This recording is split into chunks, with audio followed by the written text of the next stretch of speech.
रीता कुमारी के कथा संसार में आज सुनते हैं लेखिका रीता कुमारी जी की एक और कहानी, मदर्स डे। कहानी सुनाने से पहले आप सबों से अनुरोध है कि अगर यह कहानी आपको पसंद आए तो इस चैनल को सब्सक्राइब करें, लाइक करें और अपने विचार लिखना तो बिल्कुल ना भूलें, ताकि मुझे पता चल सके कि यह कहानी आपको कितनी पसंद आई। तो चलिए सुनते हैं लेखिका रीता कुमारी जी की एक और कहानी, मदर्स डे। अपनी कार पार्क कर सामने की दुकान में जाने के लिए अभी मैं मुश्किल से 10 कदम ही बढ़ी थी कि अचानक आधार नामक सामाजिक संस्था की अध्यक्षा सोमना जी मिल गई। अपने कार्यकर्ताओं के साथ कहीं जा रही थी, बहुत खुश नज़र आ रही थी। मुझे देखते ही और खुश हो गई। अरे अर्पणा जी, आप बड़े ही अच्छे मौके पर मिल गई हैं। मैं घबराई, मैं कुछ समझी नहीं। अब ऐसी भी क्या खास बात है आज? वे हंसते हुए बोली, लो सुन लो इनकी बात। सारी दुनिया आज मदर्स डे मना रही है और एक ये हैं कि इन्हें यह कुछ पता ही नहीं है। हम सभी वह सामने दिख रहे वृद्धाश्रम में मदर्स डे मनाने जा रहे हैं। आपसे अनुरोध है कि आप भी हम सबों के साथ चलिए। मैं अभी कुछ कहने के लिए सोच ही रही थी कि वह झट से बोली, ना ना, इनकार मत करिएगा। जीवन में काम तो लगे ही रहते हैं, कभी कभी दूसरे की खुशी के लिए भी तो कुछ समय निकाला कीजिए। ज़रा सोचिए, हमारा साथ और सम्मान पा यह महिलाएं कितने खुश होंगी जो अपनों के द्वारा ही उपेक्षित हो इस वृद्धाश्रम में अकेलेपन का दंश झेल रही हैं। अब ना कहने का कोई सवाल ही नहीं था। वृद्धाश्रम में पहुंचते ही सारे कार्यकर्ताओं ने मिलकर आनन फानन में समारोह की बची खुची सारी तैयारियां कर ली। सजे सजाए पंडाल में कई तरह के बैनर्स लग गए। फिर सांस्कृतिक कार्यक्रमों के साथ शुरू हो गया वृद्धाश्रम में रहने वाली माताओं को सम्मानित करने का सिलसिला। न जाने क्यों मुझे लगा इतने जोश खरोश के साथ मनाए जाने वाले समारोह के बीच भी अधिकतर महिलाएं बेहद उदास थीं। शायद इस दिए गए सम्मान से ज़्यादा उन्हें अपने बच्चों द्वारा दी गई उपेक्षा का दर्द और बेबसी ज़्यादा दर्द दे रहा था। वैसे कुछ औरतें काफ़ी प्रफुल्लित भी नज़र आ रही थीं और समारोह का भरपूर मज़ा ले रही थीं।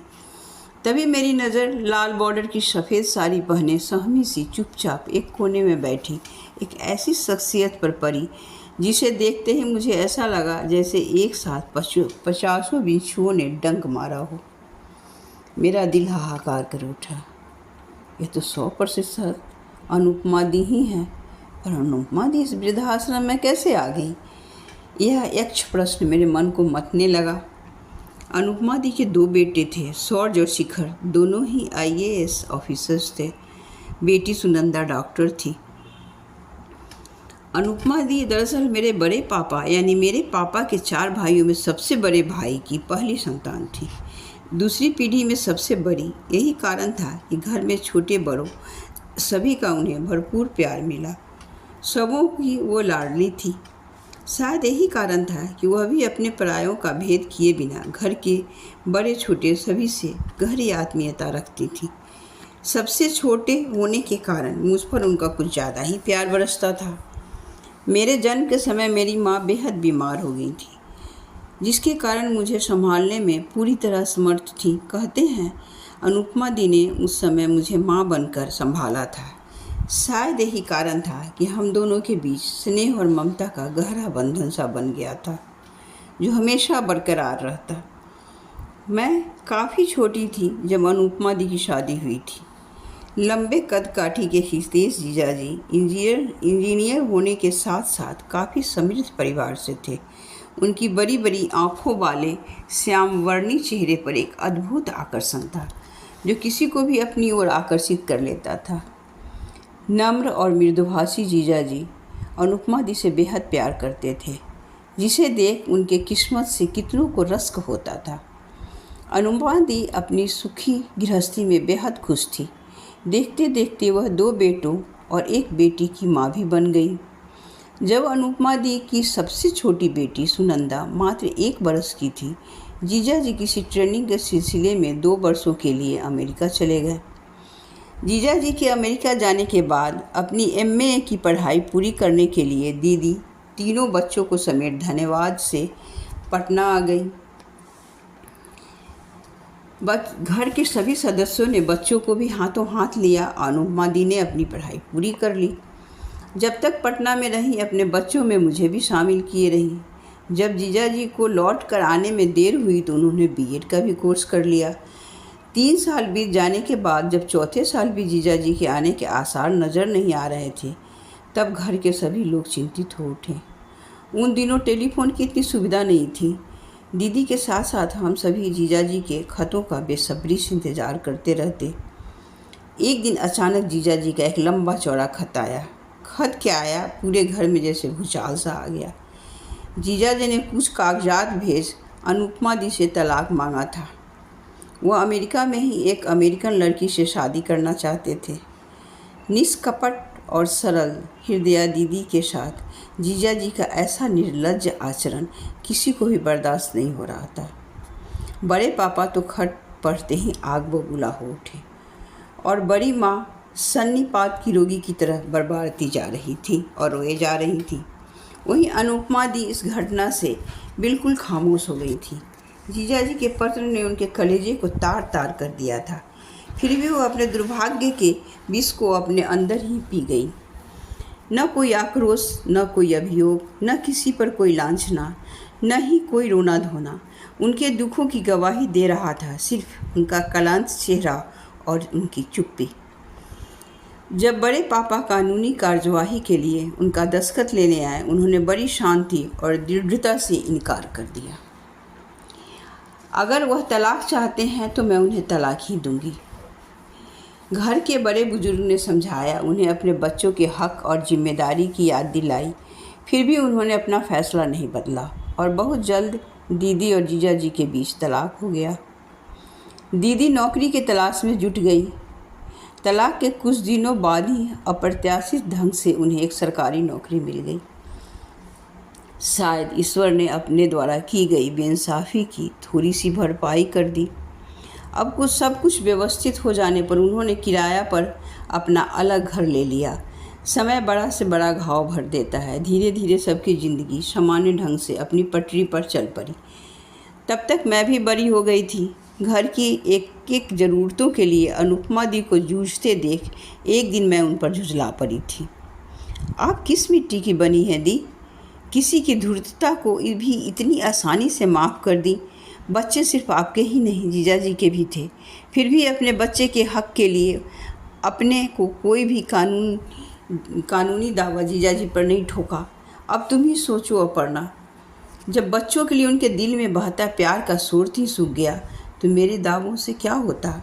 पैसा और अधिकार के लिए एक युद्ध जैसी स्थिति उत्पन्न हो जाती। उससे भला किसी को क्या सुख मिलता? उल्टे हम दोनों की लड़ाई से बच्चे कुंठित होते, उनका विकास, पढ़ाई लिखाई सब बाधित होता। क्या मैं भी कभी खुद अपने लिए ऐसे ही ज़िंदगी की कल्पना की थी? पर क्या करूं? खुद को परिस्थिति के हिसाब से ढालना ही पड़ता है, वरना मनुष्य का पूरा अस्तित्व ही दांव पर लग जाता है। उनके करुण चेहरे पर फैले पति के खो देने का दुख मेरा कलेजा विदीर्ण कर गया। फिर मैंने कभी उनकी दुखती रग पर हाथ नहीं रखा। नियति के चक्र में फंसे होने पर भी उन्होंने उसके सामने कभी घुटना नहीं टेका। अपने बच्चे को इस कदर मजबूती से थामे रखा कि पिता के अभाव में भी वे कमज़ोर नहीं पड़े। यह उनके अथक परिश्रम का ही परिणाम था कि उनके दोनों बेटे IAS अधिकारी बन गए और बेटी डॉक्टर। हमें अपने अनुपमा दी पर नाज था। उनकी बेटी तो एक गुजराती लड़का से विवाह कर जर्मनी जा बसी, लेकिन उन्होंने अपने दोनों लड़कों की शादियां अपनी इच्छा और पसंद की लड़कियों से काफ़ी ऊंचे घराने में किया। अनुपमा दी का जीवन एक बार फिर खुशियों से भर गया। वह अपने बच्चों में व्यस्त रहने लगी। नौकरी से अवकाश मिलने के बाद तो वह पटना का अपना घर, जिसे उन्होंने बहुत प्यार से बनवाया था, उसे भी बेचकर अपने बेटों के पास रहने चली गई। उनका बड़ा बेटा नासिक में और छोटा बेटा पूना में अपना फ्लैट ले लिया था। पटना से हमेशा दूर रहने के कारण घर परिवार के लोगों से उनका संपर्क धीरे धीरे टूटता चला गया। समारोह के समाप्त होते ही मेरी आंखें अनुपमा दी को तलाशने लगी। जल्दी वह मुझे एक पेड़ के नीचे बैठी दिख गई। उनके पास जाकर जब मैंने उनके पैर छुए, मुझे अपने सामने पा वह आश्चर्य और खुशी से मुझे निहारती रह गई। शायद उन्हें अपनी आंखों पर विश्वास नहीं हो रहा था कि सामने मैं खड़ी हूँ। जब मेरे वहाँ होने का उन्हें विश्वास हो गया, बढ़कर मुझे गले से लगा ली। गले लगते ही हम दोनों की आंखों से आंसुओं का सैलाब उमड़ पड़ा। जब हम दोनों थोड़े सामान्य हुए, वह बोली, लोग ठीक ही कहते हैं, जिसे दिल से याद करो वह ज़रूर मिल जाता है। सच पूछो तो पिछले महीने मैंने तुम्हें बहुत याद किया, भगवान से भी ज़्यादा। शायद इसलिए तुम अचानक यहाँ मुझे मिल गई। कैसी बात करती हो दी, सिर्फ एक खबर भिजवा देती तो मैं सर के बल दौड़ी चली आती। खैर, यह सब छोड़िए और मुझे यह बताइए कि 2 बेटों के इतने बड़े परिवार की मुखिया होकर अपने बच्चे को छोड़कर इस वृद्धाश्रम में क्या कर रही हैं आप? मेरी बातें सुन एक लंबी सांस भरकर वह चुप हो गई, जैसे मन की भावनाएं प्रकट करने के लिए हिम्मत जुटा रही हूँ। फिर खुद ही चुप्पी तोड़ी। अब तुमसे क्या छुपाना, जैसा तुम भी जानती हो, अपने पद से अवकाश प्राप्त करने के बाद मैंने अपने बच्चों के साथ ही रहने का फैसला किया था। दोनों बेटों से सलाह मशविरा कर मैंने पटना का घर भी बेच दिया। जो पैसे मिले वह दोनों में मैंने आधा आधा बांट दिया। दोनों कुछ अपने पैसे मिलाकर अपना अपना फ्लैट खरीद लिए।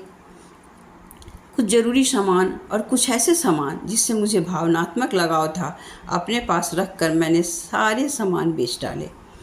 बचे सामान को समेत मैं सॉर्ज के पास रहने चली गई। वहाँ पहुँचने पर बेटा बहू के ठंडे स्वागत ने मेरे सारे उत्साह पर पानी फेर दिया।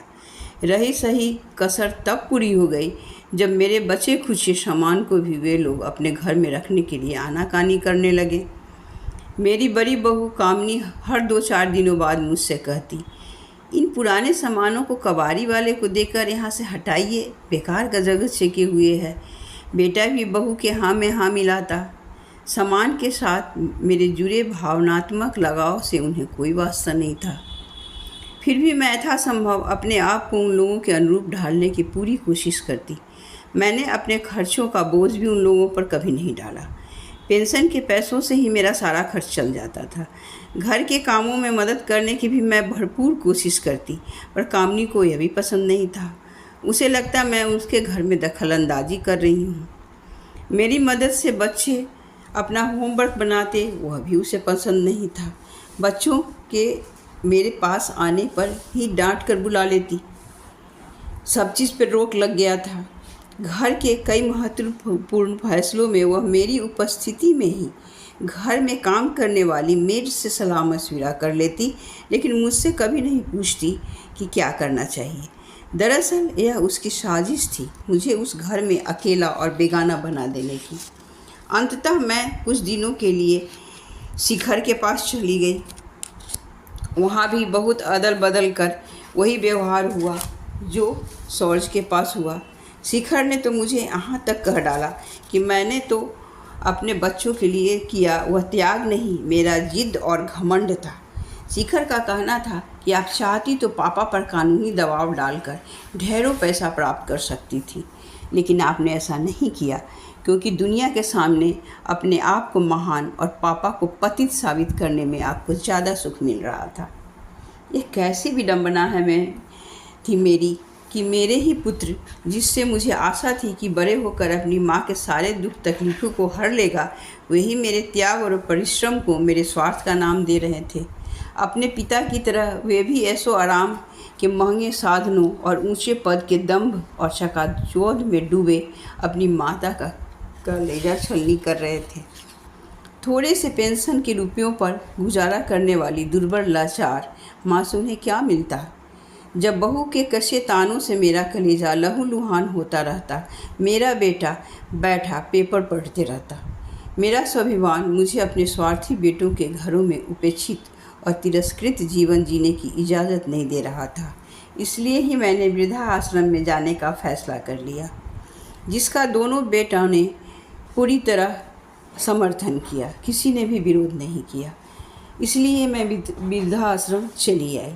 उल्टे सॉर्ज ने मेरे फैसले का समर्थन करते हुए कहा, माँ, आपने सही फैसला लिया है। वहाँ अपने हम उम्र के बीच आपको ज़्यादा अच्छा लगेगा। हम लोग भी आते जाते रहेंगे, जिससे परिवार का माहौल बना रहेगा। पर मैं यहाँ 2 वर्षों से रह रही हूँ। पहले दोनों बेटे अपने अपने परिवार के साथ महीना 2 महीना पर मिलने आ जाते थे। शौर्य के इस शहर से तबादला होने के बाद से पूरे साल भर से मुझे कोई मिलने नहीं आया। उनकी सारी व्यथा कथा सुन मैं सन्न रह गई थी। तभी मैंने मजबूत इरादों के साथ एक फ़ैसला लिया। अनुदी, क्या आप मेरा एक कहा मानेंगी? हाँ हाँ बोलना, कब मैं तेरी बातें को ठुकराया है? तो अभी और इसी क्षण उठिए और मेरे साथ मेरे घर चलिए। किसी को आपकी ज़रूरत हो या न हो, पर मुझे और मेरे बच्चों को आपके प्यार और संरक्षण की बेहद ज़रूरत है। आप यह मत सोचिएगा कि यह सब मैं जल्दबाजी में फ़ैसला ले रही हूँ या सहानुभूति बस फ़ैसला ले रही हूँ। यह तो मेरे बरसों की ख्वाहिश है कि आप मेरे पास रहें। मैं किसी पर बोझ, मैंने बीच में ही उनकी बात काट दी। बोझ किसने कहा आपको? यह तो मेरा सौभाग्य है कि मेरे जीवन से माँ की कमी दूर हो जाएगी। आप माने या न माने, पर मैंने हमेशा आपसे माँ का ही रूप देखा है। वैसे भी एक बात तो तय है अनुदी, कि सिर्फ जन्म देने से माँ बेटी या माँ बेटा का संबंध कायम नहीं होता। मेरे हिसाब से जन्म के बंधन से कहीं ज़्यादा सशक्त और मजबूत होता है दिल से जुड़ा प्यार का बंधन। कभी बहन होते हुए भी आपने माँ बनकर मुझे पाला था। शायद इसलिए ही मेरे दिल में हमेशा आपके लिए माँ के सम्मान, स्नेह और प्यार रहा। आज आपकी बहन नहीं, आपकी बेटी आपको लेने आई है। घर चलिए। थोड़ी देर के मनुहार और मनाने के बाद मैं उन्हें बनाने में सफल हो गई। फ़ोन पर मैं समीर से पहले ही अनुमादी के आने की बात सारा समझा दी थी। घर पहुंचते ही बच्चे समीर सभी गेट पर ही खड़े मिल गए। गेट के से घुसते ही बच्चों ने हैप्पी मदर्स डे के शोर के साथ हम दोनों पर फूलों की पंखुड़ियाँ की वर्षा कर दी। पहली बार मेरे दिल में भी मदर्स डे के लिए बेशुमार उत्साह उमड़ पड़ा। धन्यवाद। अभी आप सुन रहे थे लेखिका रीता कुमारी जी की कहानी मदर्स डे।